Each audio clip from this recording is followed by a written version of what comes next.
welcome to Cleopatra. I'm Christy Bana. And I'm Lynn Molly, and we're two Middle Eastern comedy queens digging up the funny from the first generation experience. Our guest today is an amazing comic, Egypt by way of Canada, by way of New York, and now is in Los Angeles. She has a comedy album called Born on 9/11. And you can also hear her voice in the Amazon animated series, #1 Happy Family America USA. #1 Happy Family USA. Almost. Yeah. Please welcome Salma Hindy. Yay! Oh my God, I know I'm with the Arabs. You said my name like I felt like my mom was calling me. Salma. Ya Salma. Ya Salma, Tani Nadafi. That's my mom saying, telling me to come clean. Get your butt over here. We need to clean the house. Exactly. Thank you for joining us and welcome to LA. We're so happy to have you, and you've barely been here 2 seconds. You're killing it. You're booked, busy, blessed, and rightfully so. And we love to see it. Thank you so much. Yeah, I was just saying that I'm always on the couch, but I really I perform on the stage and I also perform on Instagram. Okay, right. I just make a lot of noise. I make it seem like I'm out and about. But no, I've been doing a lot of shows. I got to do Hilarious Habibis. That was so fun. Yay, we loved having you. Booked for that when I was still in New York. Oh, we've been stalking you for a while. Yeah, that was such a fun show. And I got to do, I met a lot of comics. I'm lucky in that I had friends here from before because I'd been coming to LA for a while. Just every 6 months I'd come and stay for like a couple of weeks and stuff. So it's funny, I had way more friends here than I had in New York, but I was like, no, I'm going to go to New York in the beginning. And then I was like, just kidding. I'm going to go to LA. First impressions, what do you feel about LA so far? Ooh, it's very spread out. It feels very empty, even though it's not. It is. But just, I guess, Spread out, yeah. In comparison to New York, I literally live downtown and it feels like I live in a suburb. And in New York, I lived like in the most suburby place I could live in Brooklyn, and I felt like I lived in the city. Like Downtown LA feels like the set of a city. Yes. Yeah, it's like my parents came and we grew up in New Jersey, so they both worked in New York. So they came and they're like, this is just like New York if New York was just 3 blocks. Yeah. No, exactly. That feels accurate. Like, I remember the first time I went downtown, I was like, okay, but like, when are we going downtown? Right. when do we get to the city? And then there's like no city. Even the buildings there's not that many high buildings. There's just a few. It feels so strange, but it's You're nice. Like in your cute club clothes to go out, and you're just like on the empty streets of Los Angeles. Yes. Oh my God. Friday nights, Saturday nights in New York. Like, you go to the city, you go by like the Comedy Cellar, like that area, West 4th. Oh my God. It's just like NYU students up and down the street. Everyone's like naked on their way to a club, from a club going to another club. I'm like, yes. I'm like, what are we all doing? What are we all doing tonight? You know what I mean? I was in New York recently, downtown and like kind of Soho area, and there was all these drunk college kids. Yeah. And my boyfriend was like, oh, yeah, we never see this in LA. And I'm like, because they're doing this, but in their cars in LA. Right. Oh my God. It's so Or much they're all scarier. in Westwood, and no one ever is in Westwood. That's so dark but real. Yeah, like, I mean, the yeah. DUIs and all the like drunk driving that happens in LA is crazy, terrifying. Definitely got better since Lyft started. I moved here before Lyft. Oh, okay. So that was a scary, wild time. I didn't even want to be in a car on Friday or Saturday night. Really? Was it that bad? Yeah, it was pretty bad. And you could tell people would just be swerving. It was the wild, wild west. Yeah. I remember like when I stayed here, I stayed for like a month 2 years ago, and I saw so many crazy like crashes. One of them was we were in like Beverly Hills, and I was meeting my friend at a restaurant, and it just so happened I parked on one side of the street, she parked on the other side of the street. some crazy drunk driver, like literally perpendicularly hit one of the cars that then hit all the other cars that were parked on this side of the street. And all of them got hit by the impact. And we came out and she was like, shit. And she was busy with that. And I was like, all right, see you later. And I just crossed over to my car. I was just lucky by couldn't be coincidence. me. Yeah. But isn't that crazy? And then while I was driving, like I noticed so many people swerving on Friday, Saturday nights. Like I mean, everyone in LA is kind of crazy. They run reds on the regs. Talking about dismissing drunk drivers, are we leaning into what our parents would want us to be talking about? Which We're is like, what? drunk driving is bad. Yes. Muslims against drunk driving. Muslims Mad. against drunk driving. All our parents are listening and they're like, yes, finally. Except they were like, can you actually just go ahead and say Muslims against drunk? Full stop. Muslims Full against stop. alcohol in general. Also, Muslims against all of you driving, period. Just Against women in cars. just all of you, please just stay home. Don't be out. That's not Islamophobic. No. It's just like it's more of a- culturally preferred. Yes, it's culturally preferred that we be home by 10. Thank you so much. Yeah. I was once, I'm not going to get into this whole story, but randomly hospitalized. And it was from an accident I had at the gym. Again, long story for another no. day. But one of the nurses was like, you know who lives the longest? It's little old ladies who drink tea, and then the only thing they do is they walk to the store, and then they walk home, and then they go home again, and they drink tea. And I was like, what are you telling me? That to live longer? He's like, don't go to the gym. Like, just Yeah. drink tea and stay home. Yeah, and like walk to the store once a day. Honestly, that's Basically- solid. That's a solid life. Great. Hey, did you know that you will live longer if you live less? Yeah, exactly. If you don't live life, you will live longer. Yeah. And then you have to question, what are we doing here? Exactly. Let's go drink tea.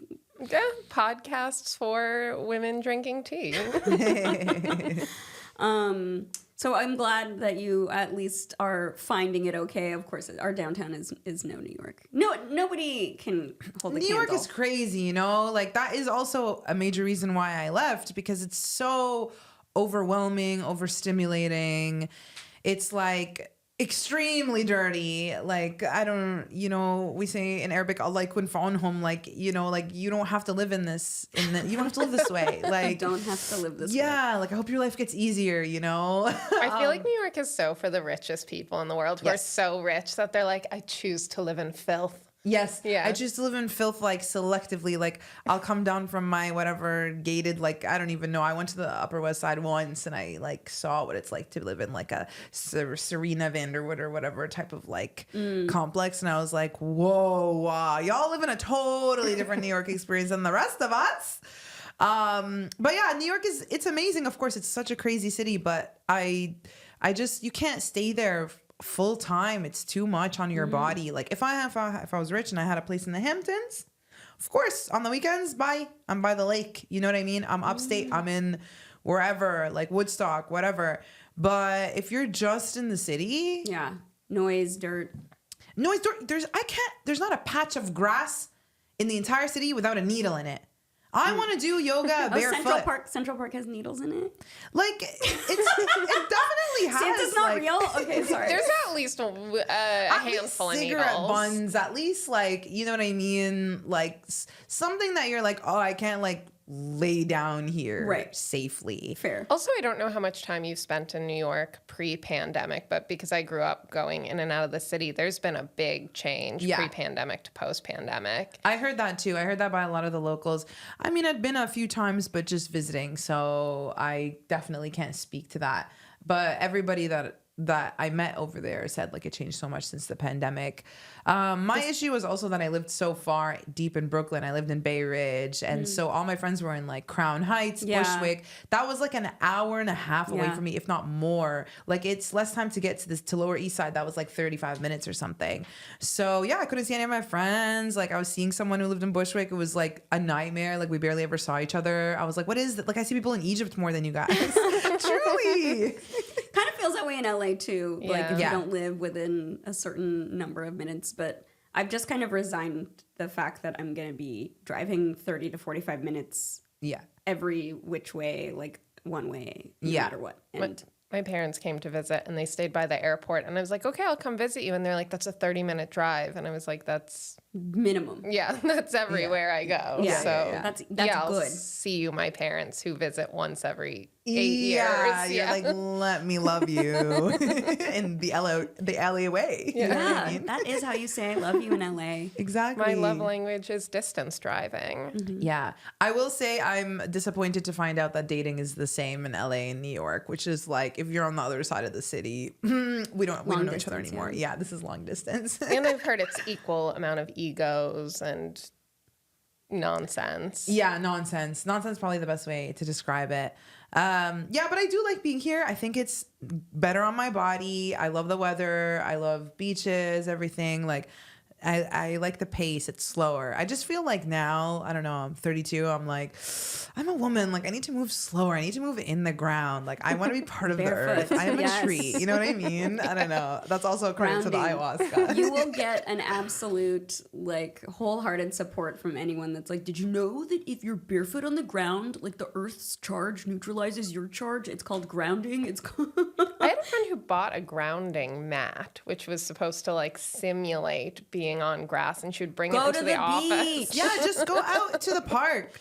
You know what Go I mean? to the grass. Yeah. People will buy anything to not be in nature. I know that's that such will a simulate capitalist nature. American thing. Yeah, Right. they're like, how can I get the benefits without doing any of the work? And the work is just like relaxing. The seasonal affect disorder lamp of our life. You know, it's like, we live in LA. You don't need a sad lamp. Well, I guess you kind of do because of the Earth's 22-degree shift that causes seasons and why we don't get enough sunlight. All right. I do want to ask, you are from Egypt. You weren't born in Canada.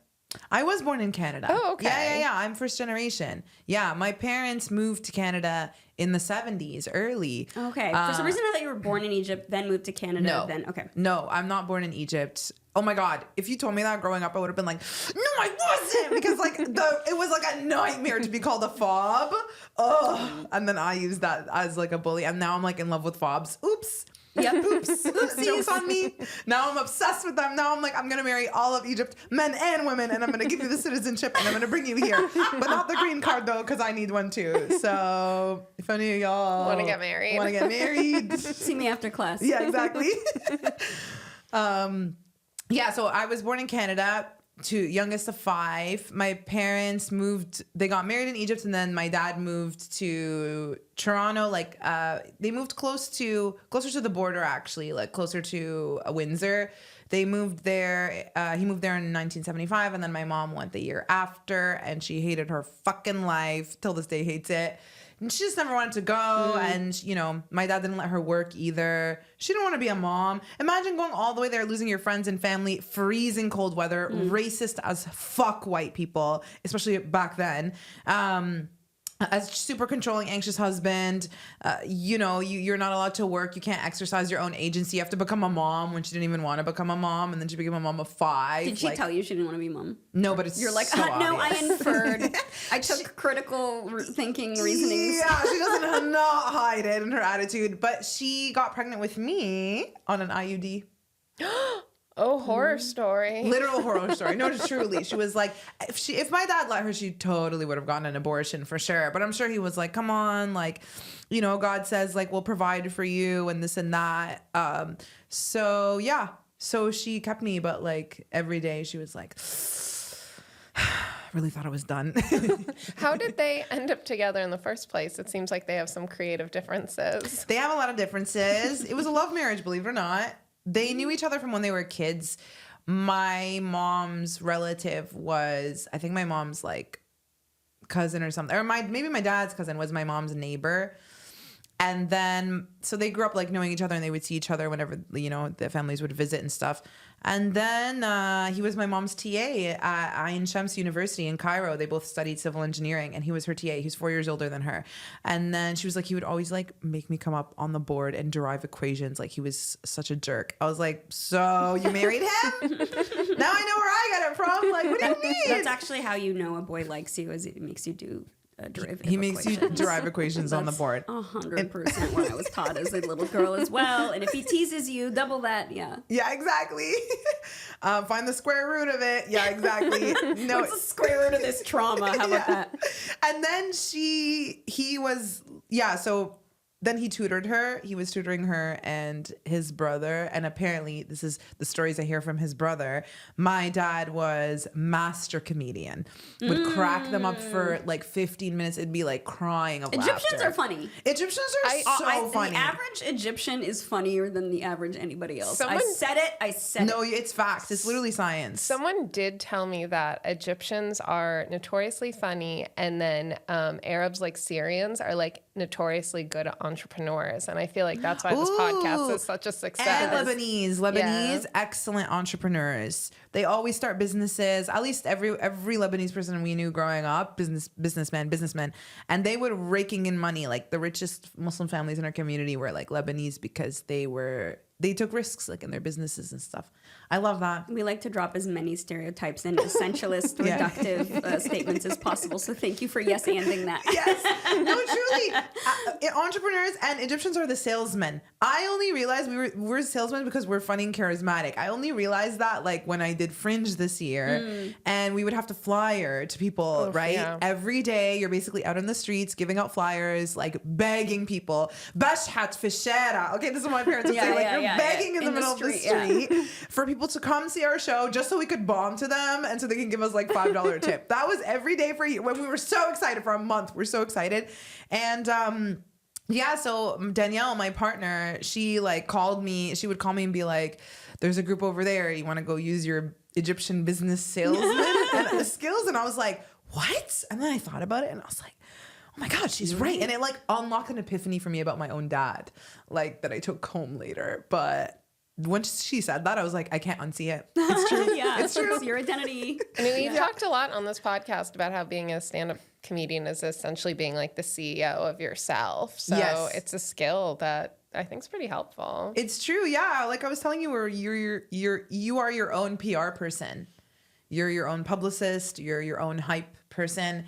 And unless you're a Nepo baby and can hire those things. That's true. That's very true. I would love to be a Nepo baby. I hope my dream is that I create like 17 Nepo babies, like to give back. You know what I mean? Yeah. Like I actually am taking you guys' jobs. I want that to be known. I like that it's to give back. Yeah, no, truly. We got to create some Nepo babies in each community so that it's like sustainable. You know what I mean? We can't count on the Hadids alone to carry the weight. Heavy is the head that wears the Hadid crown. My mom's always like, this guy, Muhammad Hadid and Gigi Hadid, I love him. Really? Your mom loves that? I love that. I think she just loves that there was just some representation. She's like, but he got in a lot of trouble.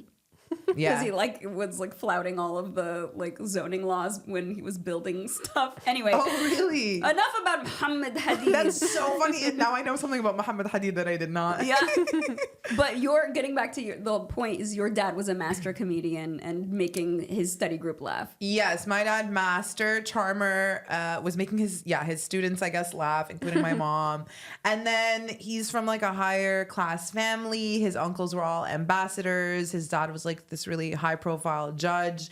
And so in his mind, like he was meant to like marry an ambassador's daughter, but then he chose my mom because she was hot. Damn. That was literally the only reason. And she was willing to follow him, like obviously, like to Canada and stuff. And she was also willing to become religious. Like they decided together that like religion is important to them, and that after they would be married, that they would like basically double down or like become more religious, which is what happened, especially when they moved to Canada. Isn't it amazing how religion as a parenting strategy is so wild to me?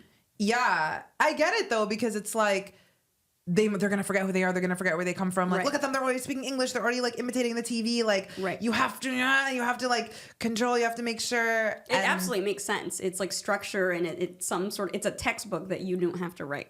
Exactly, and it's someone else telling you what's right and wrong, and a community enforcing it through social shame and encouragement, and positive reinforcement to those who follow, which was my life. Right. For so long. Yeah. Tell us more about that. Yeah. What do you guys want to know? Like, I can tell you everything. Okay, so you're born in Windsor? No, I'm born in Toronto, in Mississauga, suburb of Toronto. Okay, and then grew up. Grew up in Mississauga. Okay. Yes. Went to I went to an Islamic elementary school. Only went to Islamic school my whole life. Yeah. So I went to an Islamic elementary school till like the first grade. That was just in the neighborhood. And then my brother was getting into some trouble. He's just 2 years older than me. He was getting into a bunch of trouble, a lot of bullying. So my parents took him out. Being bullied or bullying? Being bullied. Okay. Yeah, he was very small for his size. And so So he wasn't getting into trouble. He was just being troubled. Yeah, he was, but then he would fight back and he would attack everyone. He developed a lot of defenses where he became very aggressive. He would like jump on girls and bite their backs. He did that to me too. Because it was his only like tool or whatever weapon. I bit a back in childhood. I'll admit it. Everybody's bitten some back. I bit a back or the backbiter. Yeah, who hasn't bitten the back? Okay. Look, I've bitten the back. Who hasn't bitten the back? Who has not in this day and age bitten a back? You know what I mean? At least when you were a kid. I got big teeth. They go distances. They gotta sink somewhere, you know what I mean, into something. That's so funny. What are you for otherwise? I'm gonna send this to my brother and be like, you don't have to be ashamed anymore. Yeah. We all bite back. We're going to post this clip and people are going to come forward one by one. Yes. They're all gonna come forward with their biting story. Now I know love why I'm that. a late night person. That's like where my vampirehood started. Yes. I sucked some blood and now I'm awake at night doing stand-up comedy. Yes, see?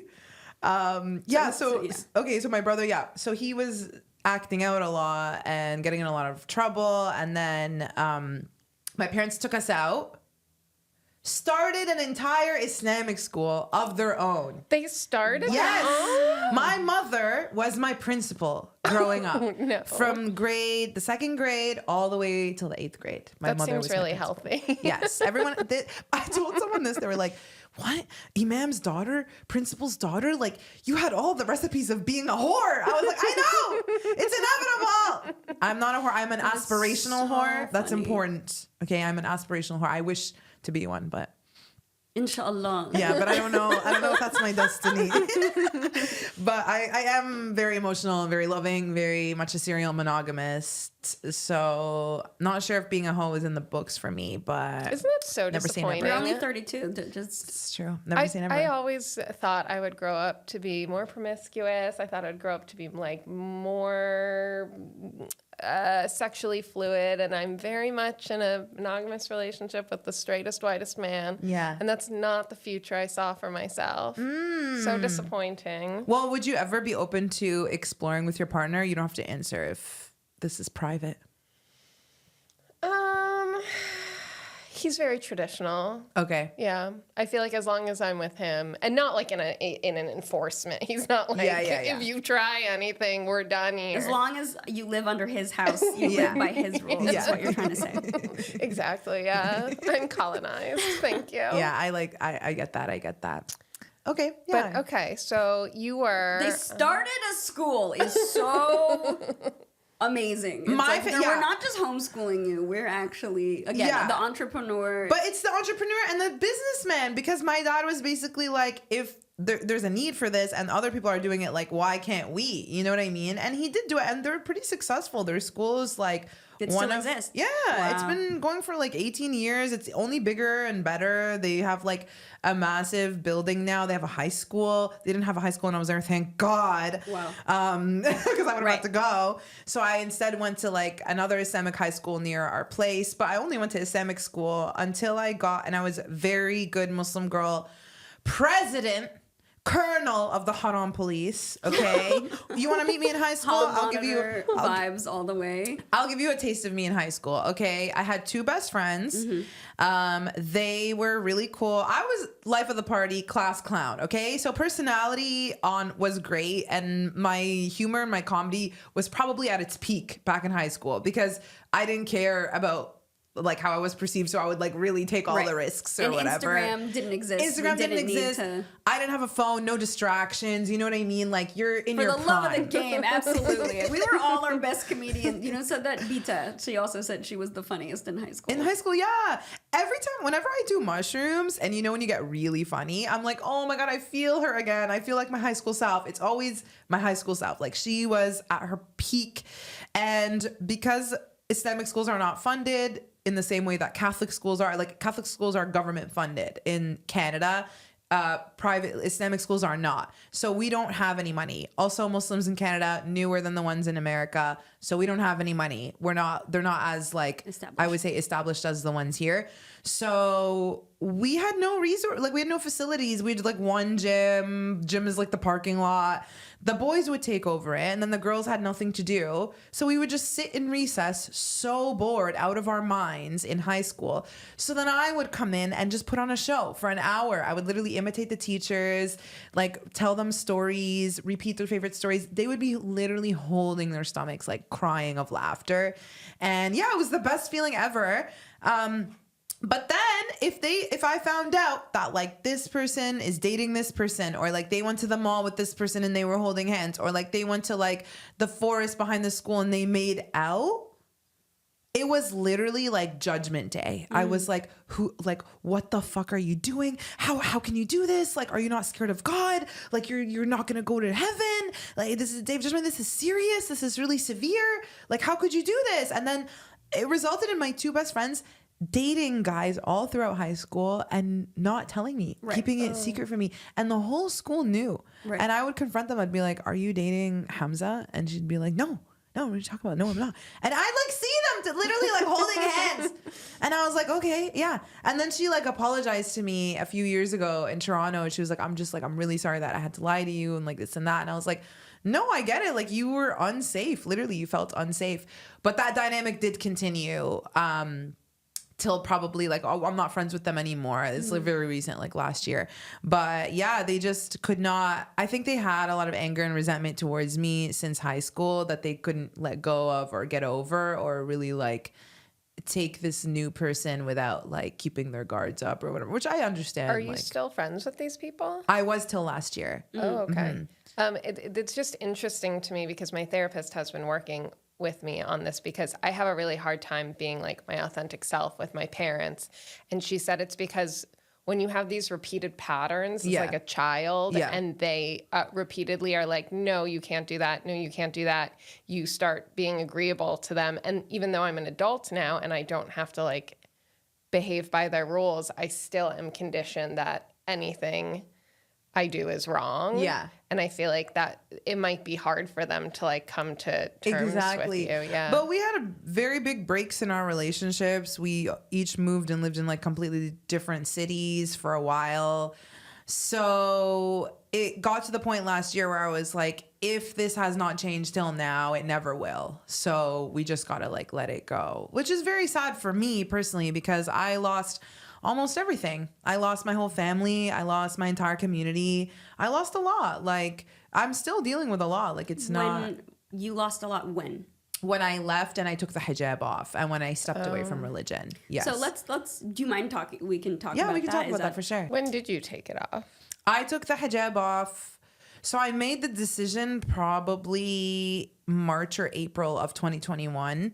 And then I took it off. Like I transitioned out of it for a little bit, for a few months, which meant that on the weekends I would maybe go biking without it, or I would go to like an island, like the beach or something without it. I would go on walks at night without it. I remember one time, you can ask him about it, I was out for a walk with Rob, and because also it was the pandemic time, so like there's not much else to do except walks, and we lived like right by the water. So I was out for a walk with Rob by the water, and we just so happened to stumble into an outdoor comedy show at like the gardens, like a garden right by the waterfront in Toronto. And it was massive and it was huge. And I see all these comedians like out on the sidewalk and it's really dark and I see them and I'm just like, Rob, we cannot walk here. Like we have to go around. They're comedians, you knew. They're all comedians, but they didn't know that. They knew I was going to take it off because I had talked about it on stage, but they had never seen me without it. And I literally freaked out. I was like, we have to go around. We have to go around. And he was like, Salma, literally, if you walk straight, like they won't even notice you. They won't even be able to tell it's you because like they're not used to seeing you in this way. And I was just like, I like considered it for a second and I was like, I can't risk it. And then I made us go all the way around. And it's like, we left the beautiful water and went all the way out to like the road and walked on the sidewalk just to get past them. What a metaphor for the ways we contort ourselves. We go the ugly road to avoid being authentic to ourselves and inconvenience ourselves and deprive ourselves of like a beautiful waterfront view to be like, oh, what do these people think of me? I know. But in reality, it was like, there were their reactions. If someone recognized me, I would have like probably had like a panic attack. Like it's just, I just didn't feel ready. I was too exposed. I felt too ashamed. I didn't know how to handle it. Like I also, speaking of curls, I was also, when I took the hijab off, very embarrassed of my hair. First of all, I didn't know what it looked like because my hair is curly, but it's very soft. So if I take a shower and I tie my hair up in a bun and I go to sleep, now my hair is straight / wavy. Right. That's just what I'm used to. Now I take it off. I don't know how to style it. I don't know really how it presents, how it holds up under the sun. Right. I don't really know how I'm perceived. It's just like, it's kind of like starting life, out for the first time at 29 or 30, however old I was. So then I took it off publicly in the beginning of August 2021. Okay, I think that's okay. That was around the time that I met you. I think I came in September. I was so excited to like meet another Egyptian. Cause you were the first other like Egyptian comedian female I met, and I was like, oh my gosh, we exist, yay! And what like was the sort of, I almost said straw that broke the camel's back. What was like the actual thing that made you want to take it off? The hijab? Yeah. Well, there was a lot of things. A lot of it was about my relationship to God. And I've never spoken about this publicly because I find that Muslims are very strict about their belief system. They don't ever want it to be poked. They don't want it to be normalized to question it. They're very scared. And to them, I say, like, I'm not trying to influence anyone actively. My entire family is extremely practicing. All my nieces wear the hijab, my sisters, my mom. This is where I come from. It's a huge part of my identity. I just want to embody an alternate route, through my authenticity. So, I'll tell you, like, basically, I started to kind of really think about my relationship to God, and I felt that I had reached a place where, because relationship to God is also mirrors your relationship to self. So I think I had reached a place where I felt like I was very resentful of God because I had developed a very transactional relationship with him, which was like, I'm gonna abstain from this, okay? Not going to have alcohol, not going to date, not going to whatever, but you better grant me my reward. Yes, the ROI. Yes, the better ROI. be significant. Better be significant, better be exactly when I want it, exactly how I want it. Okay, the more invites I turn down to hookah lounges, the more abs my future husband better have. You know what I mean? Like, this was how I was approaching it. And like, I remember actually Rob was a huge for me. I keep mentioning this comedian, Rob Michaels. He was actually huge for me during that time because he was born Catholic and then he's now atheist. And I remember he was one of the first safe spaces that I had where I could possibly bounce around the idea of, my religion or my belief system not being the right one, the chosen one. Mm-hmm. And Rob, like him and I would identify more as like Muslim agnostic, like spiritual. I believe in magic and divinity and spirituality, whereas I think he's more like everything's random. That's not. We're big crystal queens in this house. Yes. Oh, I love that. Yes, I am very much on that same wavelength. So yeah, for me, like I started then talking about it, and it was that I found that my relationship with God had become very transactional, and also that I found that I felt very helpless because I kept externalizing God. Like, God is outside of me. I'm helpless. I would even say these du'as, these prayers where I would say, like, please, God, don't leave me alone for a blink of an eye because I am, like, nothing without you. And I understand the concept of submission and surrender, but I would take it so far, and that was how I was taught Islam, that it would make me feel so helpless, like, and worthless, like there's nothing in me, basically. And then my therapist, who had been trying to talk to me about God for like years, and I was like, we're not touching God. We're not. I was like, that's the one thing I know. And then after like 3 years, after like the pandemic, living alone and all this stuff, and finally getting my own space and safety, I was like, okay, fine. I'm ready to talk about God. And she just said, well, what if you think of God as internal? God is within you. God is in your body. How would you regard yourself differently? I was like, oh, I would feel a lot more like empowered, but just I would pray for like my, my skills to be sharpened, or like my intuition to be sharpened a little bit.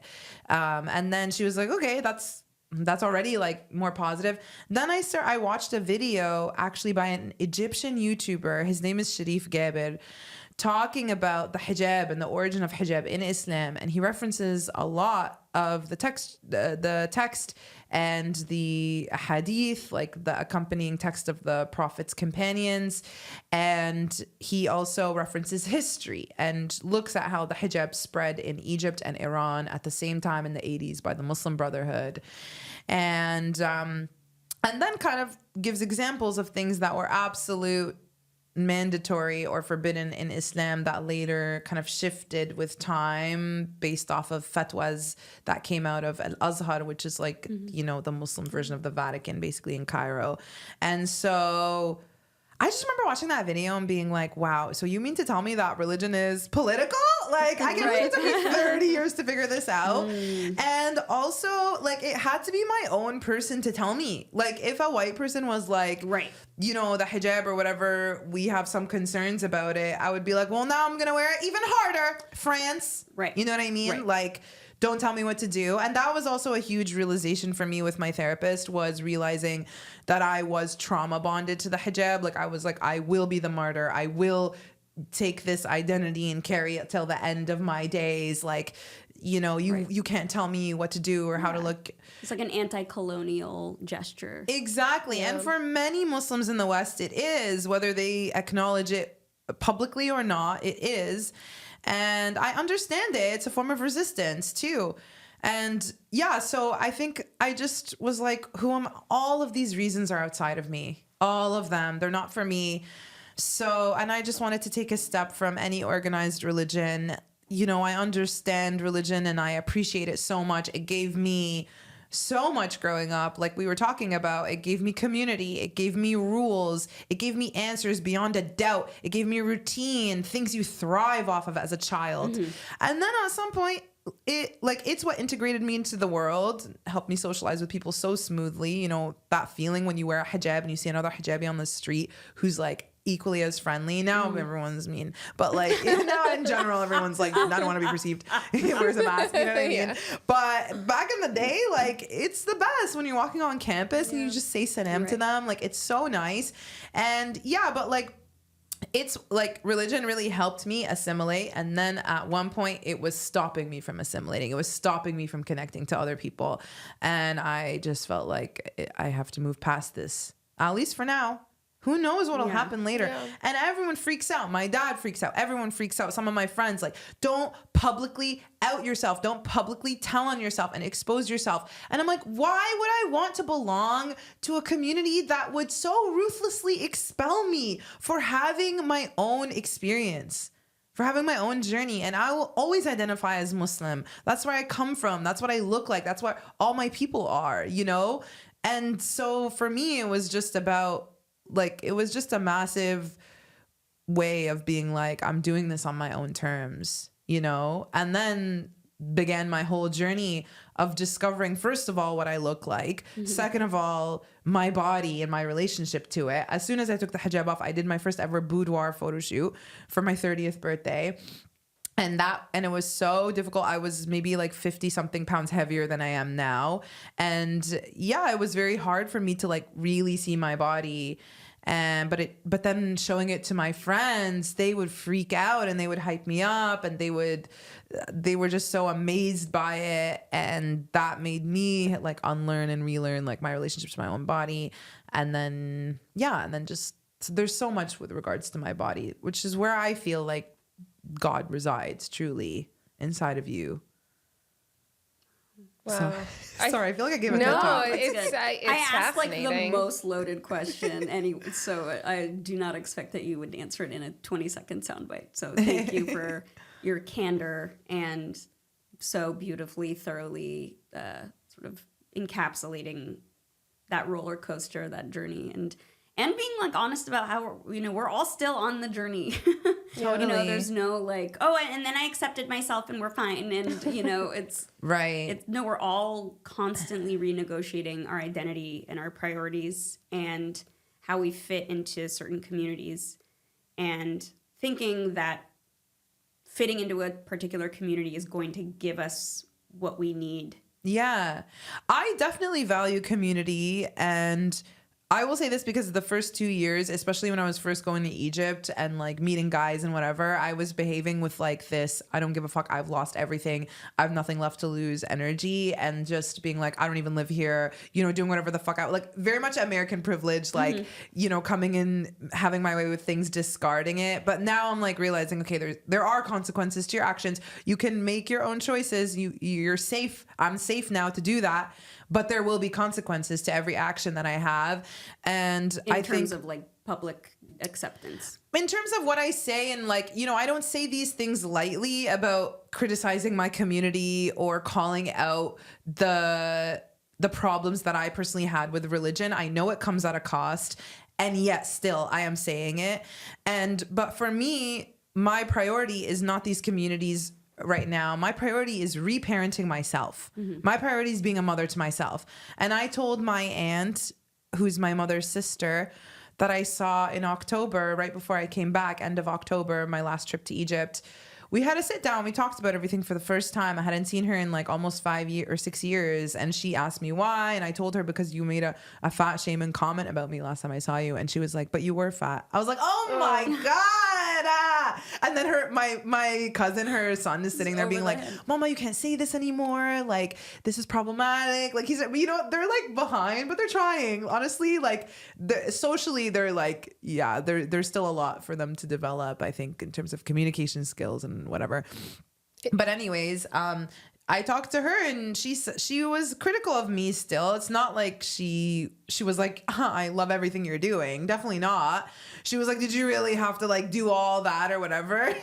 As in like, you know, I was like, sometimes I just was like, I have to post this photo. I didn't even know I was like acting out against my dad. I was like, no, I have to post this photo of my boobs out like right now. Like right now, like I must, you know what I mean? And it's not to say that like, I can't post that photo, but definitely the energy and the speed and the urgency in which I was posting things was definitely coming from a reaction, not necessarily like what I, you know, calmly would choose to do. That's so funny, because I feel like most first generation people rebel by going to college and having a hoe phase, but I like that yours was just, I'm going free online. Exactly. I'm going free online. I'm showing my body, which was a big thing that many influencers who took the hijab off, which it was like a thing, you know, a phenomenon. That's why I myself, by the way, when I wore hijab, I unfollowed Dina Tokyo. Is a huge influencer in London, half Egyptian, half British.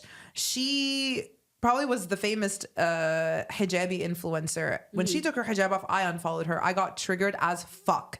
And when there was another influencer named Amina, she's Pakistani, also British, living in the UK. She took it off, and I also unfollowed her. I was like, I was triggered. Right. Your hall monitor, the hall monitor that lives inside of you was. Of course. Like, you know, I was looking up to you only because you wore it, and now you took it off. What's so special about you? Because that's how I saw myself too, right? Like first hijabi community, first this and that, and now what am I? Now, am I even funny? Wallahi, I really was like, am I even funny? And then I did Roast Battle Canada, And I remember Rob, once again, that's so funny that he keeps coming up. I was like, the linchpin of- He's a future podcast guest. Yes. They'll get to know him. yeah, they'll get to know him in due time, and then they can reference that episode. Yeah. But He'll bring you up like one time. yeah. He's never gonna mention me at all. Are you kidding me? It's just gonna be about him the whole time. He's like, Salma who? Yeah, he's gonna be like, huh? He was working on Roast Battle also, and the first season wearing the hijab, and it was massive. It was like a statement, like a hijabi saying the F word, like whatever. And then in the second season, I went and I was like, should I tell them I'm not wearing it, or like or should I wear it? Like, what should I do? And then he was like, just don't wear it, don't tell anyone. Like, what the fuck? Like, just do whatever you want. So then I did that. And then Zoe, who was like the person booking at the time, she took me to the stairwell. She was like the booker for JFL, and we all knew her and stuff. And she asked me how I was doing, and I told her, I was like, I'm like scared, of course. And she was like, I just want to let you know that we think you're funny no matter what, like with or without it, and we're always here for you. And I was like, it was huge for me. Huge. What the first time I took the hijab off August, recorded my album end of November 19th. And so that whole period between August, let's say 3rd or whatever, till November 19th, I was publicly and privately not wearing the hijab. But because I was recording my album, anytime I went up on stage, I would wear the hijab. Now, nobody understands this outside of the comedy world. And so what they would say is, like you're using it as a gimmick. You're using it as a gimmick. You took it off. You're using it as a gimmick. I'm like, no, I'm fucking not. This is 5 years of comedy, 6 years of comedy that I'm trying to document. Right. This is 29 years of my life that I'm trying to put in a box somewhere. Right. So that I can close the chapter and start new. And you guys are being so fucking ruthless to me. Till today, I posted a clip about me talking about the hijab, and I got ripped apart. They're still just as angry. The difference, though, is now I'm holding my ground. Now I'm pushing back. Now I'm saying, this is my life story. You don't like it, leave. Like, you know what I mean? You don't want to hear me normalize another route because you want everyone to think the same way that you do. Right. As women of color, we really need to stop apologizing because I'm very guilty of that myself, where, people will push back at me and I'm just like, I'm sorry. I'm sorry for having beliefs. I'm sorry for literally everything. I'm sorry for being a human with my own experiences and journey that doesn't like resemble your own. So I told my aunt when she asked me, like, did you have to do this? I was like, listen, I never got to be a kid. I never got to make mistakes. I never got to have a rebellious phase. So I'm letting myself do whatever I want to do. And I'm forgiving myself. That's it. That's all. I have the confidence to do what I think is right now. And I have the compassion to forgive myself later if I was wrong.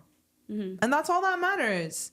I'm not like actively hurting anybody. I mean, Absolutely not. And it's just hard you forget that self-love needs to be sort of the tectonic plate upon which everything else is built moving forward, and we are often not raised that way. yeah. It's also, we have to make it clear that, sure, like, Islam isn't for me, religion isn't for me, but that doesn't mean I don't want it for other people. Of course, yeah. I think religion is great. Like I said, I benefited so much off of it, and the most relief I've ever had in my life has always been in a mosque.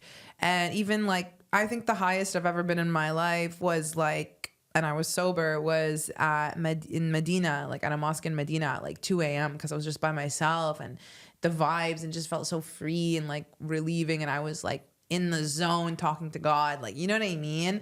So no one can take any of that away from me or from anyone, but for me, I like religion as like a suggestion, a book of suggestions, like a recipe book, like, a meal plan to follow, like a gym plan.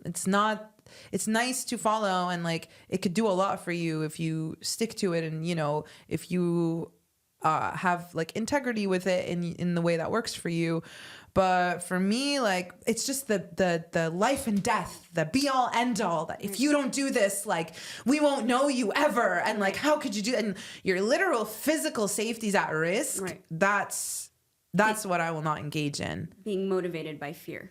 Exactly. Yeah. And violence. Yeah. Like, even if it's not actual physical violence. It's still the way it's received in your body. Yeah, soul violence. Yeah, your nervous system is under attack. Yeah. You know, that's not safe. Yeah.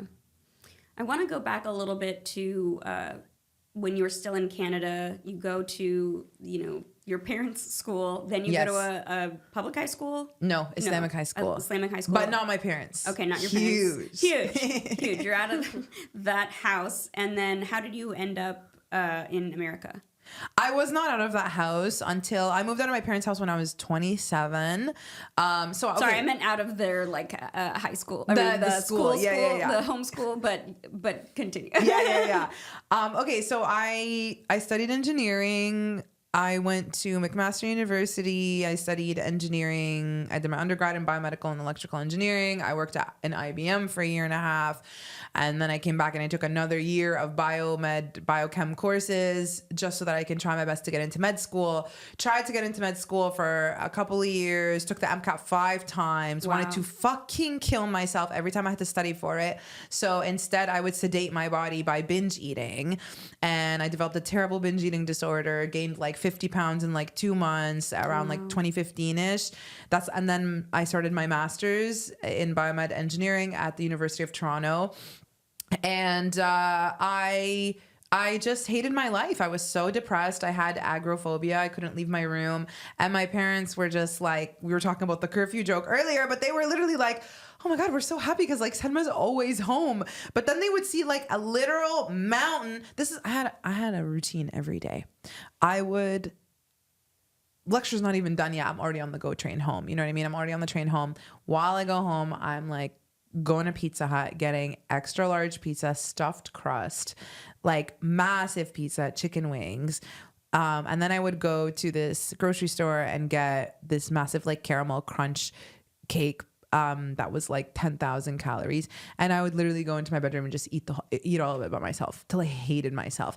I literally had a tower of pizza boxes in the kitchen. And my parents were just we're happy, but but we're happy, but she's home, but right. This isn't a cry for help. This is nothing wrong here. She's home. She's literally, safe. and then she's not in trouble. She's not. No, they're everything's fine. Because mental health isn't real. No, it is not. Of course No. not. And then I go to my dad and I'm like, Baba, I have stage 9,000 depression. And then he comes to me on the treadmill. He's like, Salma, I was on the treadmill because I had just binge ate. And I was like, I'll try and lose 20 calories. Exactly. You were working so hard because you think it's going to do something with no steam. So he comes to me and he's like, Salma, a Muslim can't be depressed. Just pray more. And I was like, oh my God, I literally worked for a Muslim youth helpline at the time. And I was like, this is literally what we tell our clients, have you tried to praying not listen it away? to. Yeah. But yeah, so then very depressed, master's, depression, tried to cling on to a boy, Syrian, actually, half Syrian, half Palestinian. Ooh, cute. Skinny legend, president of the MSA, Muslim Students Association at the U of T at the time. You're yep. Yeah, I was this is my man, obsessed with him. This is my reward of going through hell at McMaster. I literally, if you heard this, you would be mortified because it's we had 4 interactions in my life and I was you're my husband. And anyways, I was not well. He was the biggest indication to me. I can talk about this after, but I have a chronic condition almost. It's akin to OCD called limerence, where I literally fantasize and idolize men so much, and I've been doing that since my teens. I use them to dissociate from reality. I really lose myself in fantasies with them. Does not help that we grew up watching romantic movies. Okay. And I continue to do, I still right now do that. I'm struggling with a guy in Egypt, but he knows about it. And I told him very openly and cause he's the one. I've never heard, it's called limerence? Limerence. Oh, Yeah. wow, okay. It's actually new. I just learned the term for it recently, off TikTok, but if you look it up, it's literally, I love looking up that place. Yeah. But if you look TikTok it up, diagnosis. yeah. But if you look it up, it's literally it is OCD. And I can describe to you if you want exactly what it's like being in my brain once I'm obsessing over someone. It's just from the morning I wake up till the minute I sleep, I'm just thinking of them.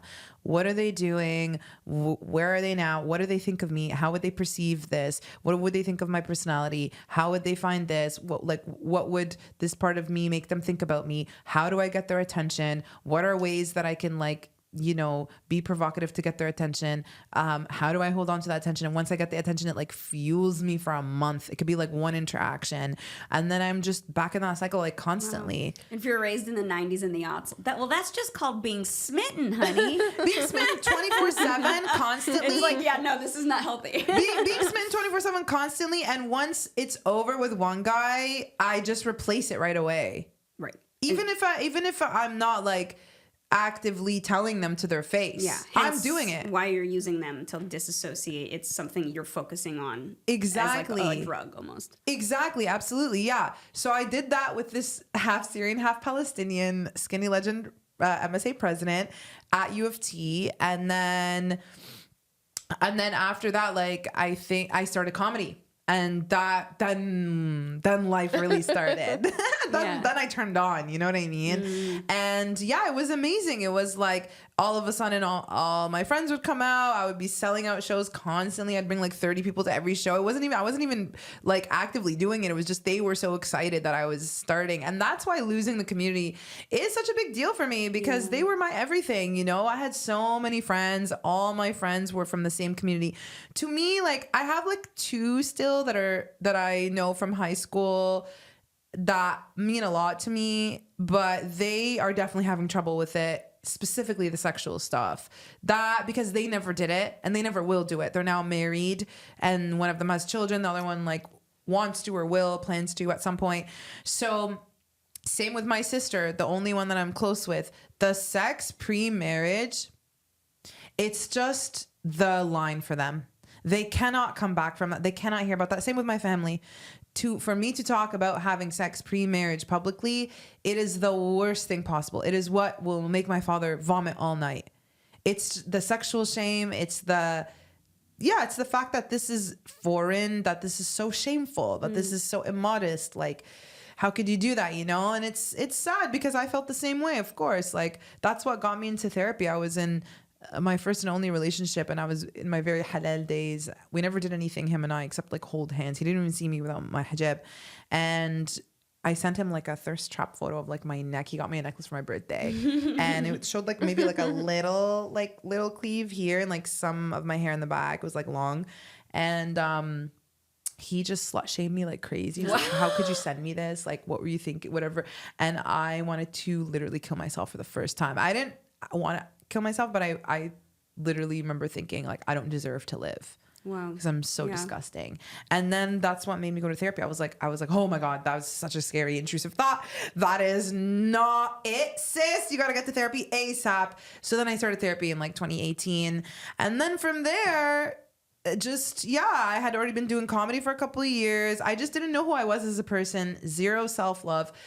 I started therapy and my therapist would describe me to me. She would say, you are a multidimensional person. You are a free-spirited person. You are an outgoing person. You're this and that. And I would be I would literally be wait, I have to write this down. As if I was a girl who got amnesia in a movie and you were now telling me what my address was. And I had to write it down before I forgot, because it was the first time this knowledge was being shared upon me. You know what I mean? I had no sense of self-love or confidence in myself or my own decisions. I felt easily swayed. I didn't know what my gut instinct actually was. So how do you get more in touch, or what does that look like to you when you are trying to either locate your self-worth or locate your intuition? What did that look like for you? There was a lot of, in the beginning, meditative exercises or activities where she would ask me questions if there were no rules in society, what would your day look like? Let's say no one could tell you what was right or wrong. that's a Like, great what would you question. want to do? And I remember I still felt the pressure, of course, of her judgment, but I remember answering it pretty honestly. And my day was like so simple. It was like, I'll just go for a run out. I want to like be out without my hair under the sun. I want to feel what that's like to have the sun on my skin, I used to go out on the rooftop. Oh my God, I like barely remember this, but I used to go out on the rooftop of my childhood home just at night because no one could see me and I could feel the breeze in my hair and my skin, especially Toronto summers. They're so beautiful. They only last like 5 minutes, but they're so beautiful. And yeah, I would do that because that feeling, I never had that sensation. So it was like, I'll go out and I'll go for a run with like my hair out in the sun and I'll just lie down and then I'll like do something fun and I'll go perform, like I'll headline, like I'll shoot my Netflix special or something. Like this is my dream day, right? Yeah. And then afterwards I would go home to a partner that I'm living with, which by the way, so embarrassing and shameful for me to admit that at the time. And then that's it. And we would have like a cat or something and probably have sex. Like, and then my therapist was like, would you kill mice? Cause at the time I was doing my master's in thoracic surgery and I was killing like so many fucking mice and I was like, I hate this. I hate that I'm doing this, but like people are telling me it's fine, but then I don't know what's moral and what isn't immoral. Is it just based off of someone else's decision? So she was like, would you kill mice in this dream day? And I was like, no. She's like, okay, so you're not like an animal killer, like but I just didn't know. Like she had to literally tell me like, you're not the worst human alive. And I was like, oh, okay. you know. So there was a lot of that like scenario stuff. Then there was a lot of like, yeah, I mean, she would just call me out. She would also tell me things. Like she would be like 98% of why you liked your ex was because he was going to be your sexual outlet. He was going to be your source of sex and you really want to have sex. And I was that, you know, obviously I fight her and then I didn't masturbate at that time. The first time I ever actually was able to masturbate, but I didn't come because it was too overwhelming, was February 2020. So I started therapy October 2018. So it was You were like, right a before the pandemic's coming. I must learn to do this. It was honestly the Pandemic's best time. coming, so shall I. Exactly. Pandemic's coming and so am I. Exactly. And I got a vibrator like right after. It was like the best. But yeah, so after that, I started comedy. That really like opened up a lot of doors for me. And then do you know Hodo Hersi? I don't know if you've ever met her. Okay, you'll meet her for sure. I met her in New York. Oh, you met her. Okay. Yeah, she's great. She's basically like my mentor. She's like my unofficial manager, basically. We are a really good friend. She's the one who told me about therapy. She's the one who gave me the therapist. She was like my gateway drug to therapy. And she had really high ambitions and goals that she was pretty vocal about. And she told me to protect my ambitions and my goals as if they're my children. And that was the first time I ever heard someone say that. But I was too scared first of all, too embarrassed to call myself a comedian for real. And anytime because it was like, I go to school for 6 years undergrad, 3 years master's, and still, they were like, no, you can't call yourself an engineer until you take like the professional engineering exam. I'm like, shut the fuck up. That's only specific to Ontario, which is the province that I'm from. And even then, you won't call me an engineer. And then all of a sudden I go up on stage in one night and now I'm a comedian? Like, what do you mean? This next comedian coming to the stage? What? Like, I thought I have to like graduate. Next imposter. Yeah, exactly. So, and then when I would date guys who at the time I was exclusively only talking to Muslims off like Minder because it was important for me to be with someone religious too, they were all like, this comedy thing, it's not for real, right? I was like, no, I'm sorry, it's just Minder, a hobby. Muslim Tinder. Okay, sorry, I did just. No, it's not so funny. Never. It's not so funny. But they changed the name now to Salam's. Tinder is probably like, we're gonna sue you. And they're like, but we're such good entrepreneurs. Yeah, exactly. Do you still want to be with someone Muslim or? No, I don't care. Okay.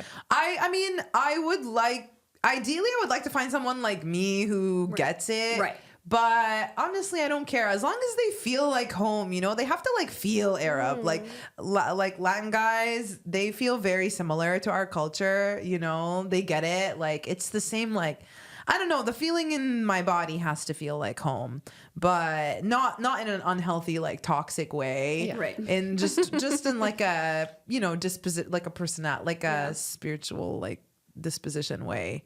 That makes sense. You don't want to actually feel like the homeschooling, being principal's daughter again. I mean, Cleopatra did marry two of her brothers. So. Oh, Cleopatra. That's yeah. so funny. When we were making questions for this, we wanted them to be based on Cleopatra's life. So we were looking for fun facts about her. And I was like, well, I found out that she married her brothers and murdered them. Can we turn that into a fun question? That's so funny. Which time Yeah, you murdered let's do your an- brother? FMK, all of your siblings edition. Just kidding. That's so funny. Now I'm thinking about it. Now I'm like, JK. wait, which one of them would I marry? Please don't answer that. Yeah. But that so actually does bring up. Can we ask you some silly questions? Of course. I Okay. have one quick question Yeah, before of we go to course, them. of course. What is the likeliness your parents are going to listen to this podcast episode? No, not likely. They've Okay. stopped listening to podcasts. Like, in order for them to hear it, it would have to be flagged by my oldest sister Angie, and it would have to be flagged. narc. Yeah, the narc of the family, and it would have to be flagged by one of her friends to bring it to her. And I don't know if anything that we've said so far has been provocative, like more provocative than things I've said in the past to then elicit her being alarmed. But I mean, we still have time, so Yes. if you guys have any ideas, Absolutely. But yeah, to answer your question really briefly though about how I came to America. So I started yeah. eventually working on my visa, my O1, and it cost me a bunch of money. It's like a 3-year visa to come be able to live and work in America only in comedy. And that's important. It's not a SV. There's like a specific visa for very specific talented people who like can Okay. only perform. Okay, it's called like a special talent visa. It's very funny. Okay. No, this sorry, is- something different. Okay. This is different, but similar in that like you can only work in your field. Right. I can't like go get a You job can't in be an engineer, Starbucks or yeah. something. Yeah, or an engineer. And so then Oh, that's kind of nice because, like, for me, whenever my like TV writing stuff doesn't work out, I'm like, well, I guess I have to go back to the old copywriting grind. But I like Right. that you can't like. I can't, but then now I'm like literally so broke. I'm like, okay, just gonna literally die. Like, what's gonna happen to me? So it's forcing me to Not get on like our watch. creative. Not on our watch. But yeah. So then I got my visa. Guess what? I got my visa January 2020, and then I took the hijab off end of 2021. Recorded my album. At the end of the year, in one day, I received 3 job offers Wow. out of the blue to open for Chelsea Handler on her tour, to work on a CBC show, and then I got hired to be writer's assistant in the Amazon animated show. And then I was like, okay, this is a sign. And then my job was trying to get me to like take on a managerial role. I was like, no, I cannot be like ramping up right now. I need to be winding down.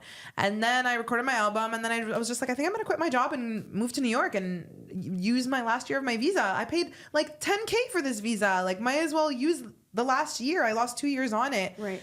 And then and then I went to New York, and I was like, I make jokes about me being a refugee. I was not a physical refugee, but I was an emotional refugee. Truly. I like ran away, left my whole life, and and basically like started over pretty much in New York. And then that was really overwhelming for me, and I felt really isolated and scared and alone. So I just kept traveling to Egypt. Like, I was like trying to find home. I was trying to find like a family, and then my family completely blackout cut me off like the second month I got to New York in February. So your family's not talking to you right now. They are February not of 2022. No. of 2021. 2021. Yeah, of 2022, sorry. Yeah. Yeah, because that's when I moved January 1st of 2022. Yeah. So my family, they cut me off in February, and then I went to see them at the end of the year. Oh, Arab parents can't really cut you. They say they will. They don't have it in them. they're like, They love their children too much. yeah, they do love their children too much, and that is where the anger comes from, because they're so disappointed. But they really make it fucking ruthless. Like, my family, they cut me off from like February, and then all the way till December. Two of my siblings were still in the picture, and they're trying to get me to come to my brother's wedding. Then I went to my brother's wedding, and then January, all this, I had not started talking about sex on stage publicly. I had not posted anything, but I was talking about it, but I wasn't posting. And then January 2023, I go to my brother's wedding. February, I post for the first time about masturbating, and then I post about losing my virginity, and it was complete cut off. Everyone, even my siblings, even my brother, even my sister, everyone. I didn't talk to them from February all the way till my sister, I think, reached out to me in July on Eid. And we barely spoke. And I saw her when I went in September, and I didn't even know if I was going to see her, but then she ended up seeing me. And then then in December, my dad had a surgery, and I tried to like reach out to him, refused to see me, refused to talk to me. But then I was like, I'm not coming to LA until I see you. Like, I can't leave the East Coast without like seeing you. So then I went to see them. I went to see my parents on Valentine's, and they were not going to see me. It was so hard. And then finally they were like, fine, we'll see you. And then when I got there, and it was like, oh my God, it was hell, like seeing him and my mom. But basically they were just like, if you keep doing what you're doing, we're not going to talk to you for as long as you're doing it. And then I told my sister about how I was going to start a sex podcast, and I kind of wanted to sit with her and talk to her about like, what's the best way to do this? Because I wanted to warn you guys about the virginity video, but then that would be me coming out to you in the warning. So now that whole mess has happened, like, I want to kind of give you guys a heads up or tell you or whatever. And she was just like, she told my mom, and then my mom was like, if you do the sex podcast, it's over between us. Like, it's either that or us. You can't have it all. And it's like, okay, well, I already know what decision I'm going to make. So I guess this was all like for nothing. Well, not for me. For me, it's like, these are my biological ties. Like, I have to see you at least once a year, you know, physically in my body. God, it's like, if my father just loved me properly, maybe I wouldn't be so desperate with men, you know what I mean? And maybe I would be more advanced in this realm that he so badly wishes I was. You know what I mean? Nothing makes me more jealous than some of my white friends who, like, their parents are in the audience. They're doing their raunchiest material. Disgusting. Their parents think it's hilarious. Like, that is, like... Get out of here. How? Like, I'm so jealous. And then I literally have not posted a stand-up clip because I fear my parents finding me. Yeah. I just couldn't do it. Like, I'm such an open book. I tell everyone everything to a fault. It's like... I admire that so much. I can't keep secrets. Like, and I told my mom to her face, like, do you want me to go have sex in the bathroom in the mosque like all the other fucking kids did in the Islamic school growing up, and then wear the hijab on my way home? I don't do that. I'm never gonna do that. Like, I'm the person who's gonna have sex one time in her life, 2 times in her life, and go never shut the fuck up about it on stage. That's literally what my life is. Instead of being a hypocrite and pretending that, yeah. Yes. Instead of being, and my parents would always tell me that growing up. They'd be like, you come off way more liberal and conservative, and this is an insult, than you actually are. Like, you come off way more liberal and provocative than you actually are. Like, you are way more conservative in actuality. You have like a more scaled down, quiet life. And it's true, right? But that's the performer part of me. Right. We're all heightened versions of ourselves. Exactly. Yeah. But they would always make me feel like, why are you publicizing the least marriageable part of you? Like, the most heightened, silly. The most objectionable parts that feel inflated to them, and they're like, why are you doing this? Exactly. Exactly. It's so wild to me because your voice is so fascinating and your experience is so fascinating. The thought of like it being like put in a shoebox is like devastating to me. Right. So you've got some proud mamas over here. Aw, thank you. I am in the market for a mom and sisters. So I'll be I a will grandmother, accept. whatever. I identify as Stanley Tucci anyway. So Aunties? I'm an old grandfather for you, and I'm happy to play that role in your Aw, life. thank you so much. If we become aunties, we have to start talking about your body. So yeah, That's true. grandfather's better. That is very true. No, I will not be doing that. I grew up in LA, so I just don't want to be commenting on people's bodies anymore. We've all had our bodies commented on by an Arab auntie. I think We all we're have. over it. Like, we will literally comment on anything else but your body. Your body can be on fire, and we'll literally be like, so. No, don't say anything. Don't say anything. Don't say anything. That's her choice to be on fire right now.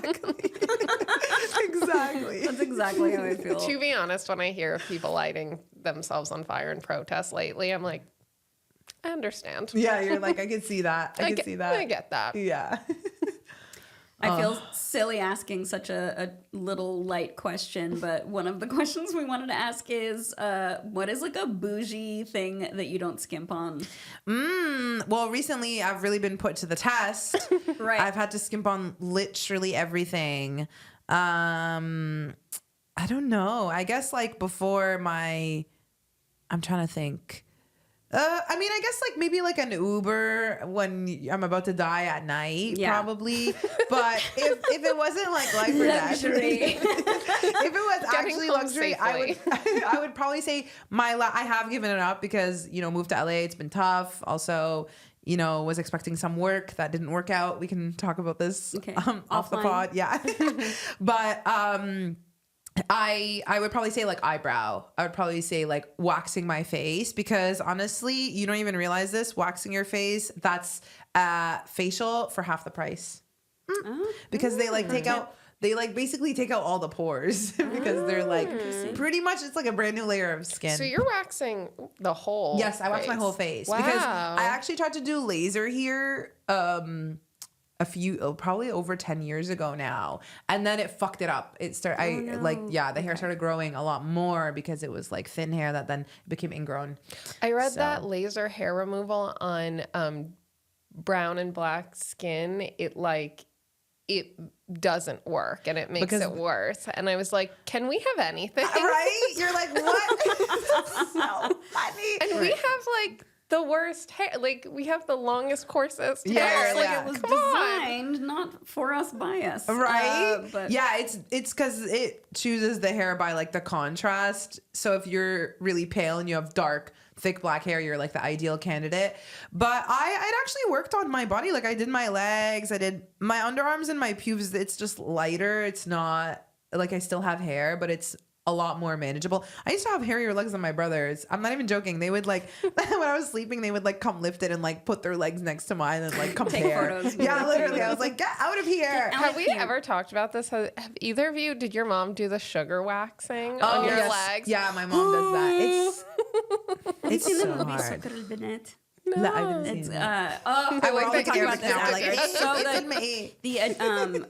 The translation is Caramel, and it was a Lebanese film about this like waxing studio in Lebanon. It's such a beautiful film. Ooh. It's like the Almodovar of Lebanon. I can't remember the director right now, but My mom wouldn't let me shave my legs. And so she, I don't remember what her reasoning was, but she was like, it has to be the sugar wax. And then I remember I was in the kitchen and she was like sugar waxing my legs and I was like crying and she finished one and I was like, that's it, just one. And she was like, you can't do just one. No, because it's the worst pain in the world the first time you do it. Right. And also your body's not used to it too, right? So your body like thinks you're under attack or something. And you're like a 12. Like you're not used to pain for beauty. Exactly. Your tolerance for pain is like... Right. So now it's time for a segment called Dig Deep. This is where we ask even deeper questions. So the first one is Cleopatra famously was portrayed by Liz Taylor in the 1963 film. In the movie of your life, who plays you, and also what's the story arc basically? If it was like a crossover between two shows, like this show meets that show or this film meets that film. Oh, I already know. I'm literally about to go write it. Like as in pen to paper. Like there's nothing, you know what I mean? When people say I'm gonna write it, I'm like, we're always like, at what stage? Where is it? Yeah, it's in development right now. Like, yeah. This is just, in development in my brain. Yeah. You know what I mean? I think what kind of a show it would be a mixture of Dave. It would be like basically a Muslim version of Dave and like Sex and the City, probably. Wow. Who would play me? I want like a brown girl with spice, like a brown girl with attitude. I'm thinking like a Latina. I don't know. Like I'm thinking or. You can say J-Lo. You're allowed to say dead. J-Lo. No. I'm totally kidding. No, someone way more layered than J-Lo. No offense. She's kidding. so hot though. She is very hot. She's very hot. No. I can't. Like I mean, I do. Like the parts in her that I reject are very much in me. So maybe J-Lo should play me. Sorry, no, I shouldn't have prescribed. I should have. No. I'm thinking. Oh my god. Like a Salma Hayek. You know, I'm thinking more like Do you know that brown girl who was in Feel Good? Yes, but I don't know. Well, her name, I don't know her name either. And she was also in We Are Lady Parts. She was in We Are Lady Parts. I love We Are Lady Parts. She was in We Are Lady Parts the first time they shot the pilot. And then when they actually shot the full series, they recast her. Oh. So it's not the one that's in the actual series, but her, I think of her like just someone, I don't know, like someone like kind of badass. But then that's me like, that's me having an idea of myself. You know what I mean? Yeah. In actuality, it's well, that's what the question is like, what's the energy? Yeah. But in actuality, you know, Sydney Sweeney's character in Euphoria, the way I related to that in my body and wanted to literally vomit because of it's like the darkest parts of, I guess, what we were taught, what it's like to be feminine, which is to completely give up your agency to a man and to almost like ask him to, like, she was like, I want you to clothe me and I want you to feed me. Like, she has no agency, like no literal like human mobility. And she's completely like surrendered to him. I get that. Like, that's such a kink or something for me because that's how I was taught to look at religion and God, and that's how I was taught to look at men also. It is funny how in Islam, like, you're supposed to be so pure, and then you have a husband, and then suddenly you're supposed to be, like, so sexual for your husband. Yeah. I don't know how to have that balance unless, you know, you're sexual goddess nonstop, like, you know, prior to marriage, but with yourself, I guess, in private. Like, it's just a fantasy that doesn't seem realistic to me. Well, yeah, it's the Madonna whore complex. Exactly. Which every single Egyptian guy has, by the way. It's crazy. They're like, I just don't know how to fuck you if I respect you. It's just, if I'm going to marry you. Right, and I can't marry you. I mean, Egyptian guys like in Egypt that I've been meeting. Yeah, not ones here. I'm sure ones here are like changed. And not all of them, of course. Hashtag not all men. Hashtag not all Egyptian men who are Muslim. Yeah, who live in Egypt. Who are currently maybe getting their green card. Okay. Yeah. The next question number 2. Cleopatra had a beautiful long legacy as a scholar, a leader, a scientist, beauty queen. What would you like your legacy to be, and what would you like your epitaph to read? Ooh, I would love my legacy to be just like an enigmatic performer. That's it. I would love to be a celebrity belly dancer. Not celebrity belly dancer, but like a very skilled belly dancer who is enchanting to watch. Same in comedy. I would love at some point to learn singing and like somehow incorporate that. That's my dream. Yeah. And I would love to also become like an energy healer to women in our community. That's where I see myself in like 10 years. Like all the somatic work that I'm doing, all the like energy healing, everything that I'm doing and I'm learning, all these skills and techniques and tools. I hope to then be able to like use them on women and facilitate their first like psychedelic journeys to, just really be a healer to my community. I would love to do that. I find so much joy in that, really. There's so much overlap, I feel like, between stand-up comedy and, say, life coaching and energy healing and that sort of thing. Aisha Alpha, who we had on, is also a life coach. Okay. And I just feel like I remember you posted something recently where you were like, so many of you want to engage with me and I don't have time, but like now I have time to do sessions. And I was like, oh, that makes so much sense because people do want so much from you when you're a comedian. Yeah. And I feel like you're so vulnerable on stage and you have such a powerful persona that people must really gravitate towards your energy and your freedom. Totally. And a lot of them, like, I guess I've been in the public eye now since starting comedy. So a lot of them have been following me since back then. And a lot of them are on similar, very private journeys, if not everything, because there's a lot going on in my story, but elements of it, like vaginismus, for instance. The first time I talked about it, I had girls, after I talked about vaginismus, I posted about it, obviously dramatic, controversial, as everything is in my community. I went to a queer era party in Toronto like a few weeks later, and I had girls literally stopping me on the dance floor, like desperately thanking me for talking about it. They were like, oh, I didn't know what it was. And like, thank you so much for talking about it. They thought they were the only one.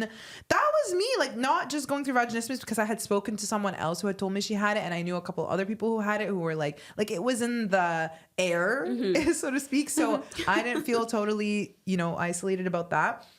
But when I was in my like Muslim bubble and cave, and my dad was bringing me suitors that I would like sooner rather literally throw myself off of Niagara Falls than like marry them, that was when I felt the most alone. I remember telling myself, which was already in line with, a core wound of mine from the 4th grade when my Palestinian crush Abdullah didn't like me back.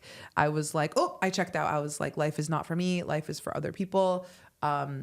Everyone else gets love and romance, but I don't get that. Yeah. And then when my dad would bring me these suitors that I was like, I'm literally going to shoot myself, I would be like, maybe it's just me. Like maybe romance, maybe marriage is not meant for me. That just happens for other people. Like I just have to like be in this weird like corner or something. Yeah. Like, I don't know. And then I started doing stand-up and making jokes about like the suitors that my dad brought me. And the last one he brought me right before I started comedy was this like Egyptian guy who had just come from Egypt like 2 years prior, super religious. His whole family wears niqab. Okay. Wow. They own land. They own like crazy land. They were like a family that didn't have any money, and then all of a sudden like came into so much money. And he was telling me that he didn't want me to wear any makeup. He's like, that's my one condition for marriage, no makeup outside of the house. So much so that he was actually engaged to someone, and she kept wearing makeup. So then they broke up. And I'm like, how did you come to this country? He's like, I was working for a company and they promoted me and they sent me here for training. And then I fell in love with Toronto and I stayed here. I was like, what's the company called? Yeah. What's your company? He's like, well, I don't know if you've heard of it. Sephora. Interesting. Methinks many a makeup wearer at that company. You have to literally, as a requirement of your job, to work on the floor at Sephora wearing makeup.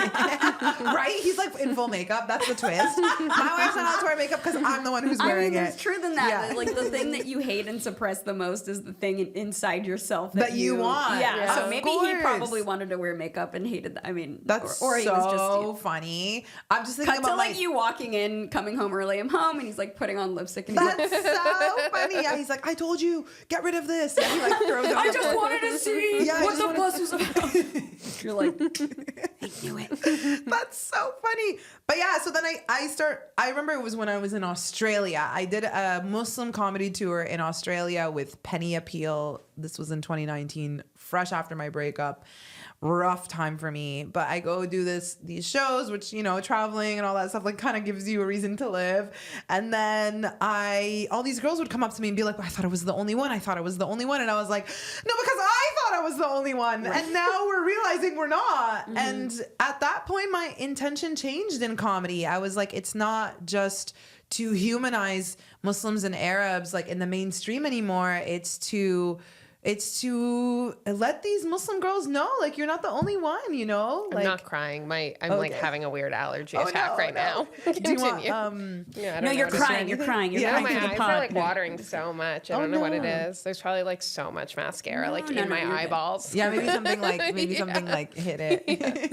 Just didn't want you to think I was like, oh my God, it's so triggering. Yeah. No, that's amazing. And I just want to say I'm so sorry like that you had such a tumultuous time, especially in the last few years. But you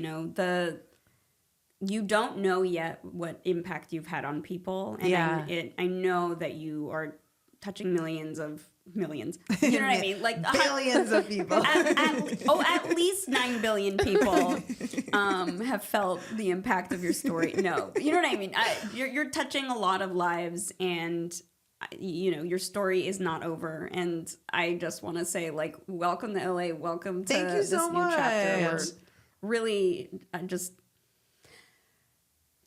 impressed is not the right word because that it's too tied to like achievement, but just I feel so much love for you, and I'm rooting for you so hard because of the immense amount of courage and authenticity that you are showing. And it really does require so much reflection and hard work, and the job of loving yourself when you've been given 8 million reasons not to. Yeah.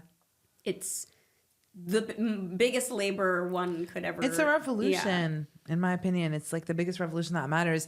And even now, like with what's happening in the Middle East and with the killing and everything, and people really doubting their own power, it makes me sad. I'm like, I feel like if we were all working, like we work on ourselves, we go to therapy for this moment, like to really believe that we have the power and to really, even though of course like system is rigged and like fuck, you know, the governments and all that stuff. But I just mean like your voice matters, your opinion matters, your actions matter, right? It's just, it's hard to remember that when you're constantly, put down or not really recognized or whatever, which was my journey. I will say, like, God always sends me signs. That's always really nice.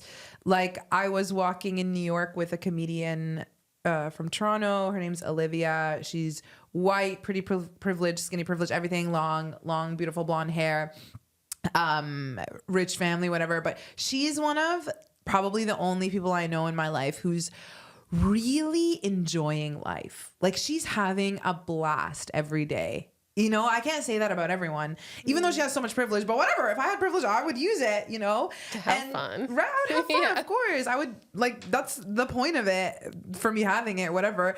So she, I was walking with her in the street, busy streets of like Manhattan. And I was telling her, I was like, you know, I'm envious of you. You're a white girl. You get to do your white girl humor. That is all you know. But it's every experience that you're going to talk about is universally understood, is universally experienced.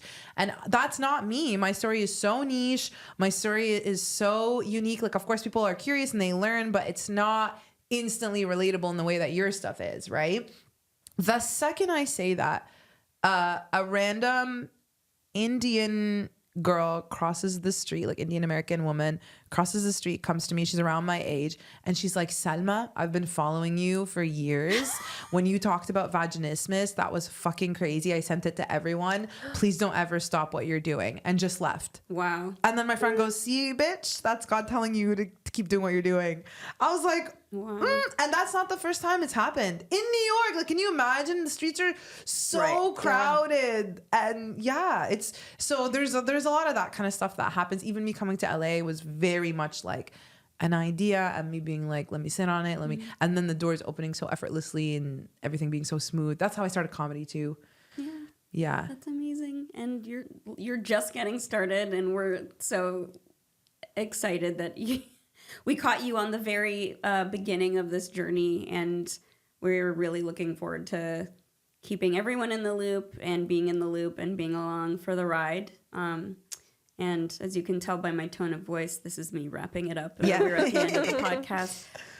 What would you like to promote? And we're going to link to your socials, but is there anything coming up you'd like? Yes, I'm going to work on an hour this year. So I will be doing shows. I'll be doing shows in like LA. I'll be doing shows in South, like SoCal in general. And then I'm going to start to like do some cities across the country, including like Toronto and stuff as well. And it's going to be called, my new hour is going to be called Creature with No Shame, which translates in Arabic. It's actually originally Arabic. It's makhluqa bidun haya. Okay. So creature with no shame, or shameless creature, which is what my dad's best friend called me when I announced that I was going to take the hijab off. Wow. And then I thought about it and I was like, wait, but that's exactly what I'm trying to be. A creature with no shame. A shameless creature. I love that so much. Yeah. And just 2 days ago, my dad called me, this is trauma dumping, but my dad called me enemy of Islam and not his daughter. So that's another title that I'm considering. Parts 2 and 3. Enemy of the state and not my father's daughter. There's many more specials to come. Exactly. So, Amazing. Thank you so much for being here. We can't thank you enough for your time. Thanks for having me. If you like this podcast, give us a follow Salma. And until the next time, we will see you. Thank you so much. Bye.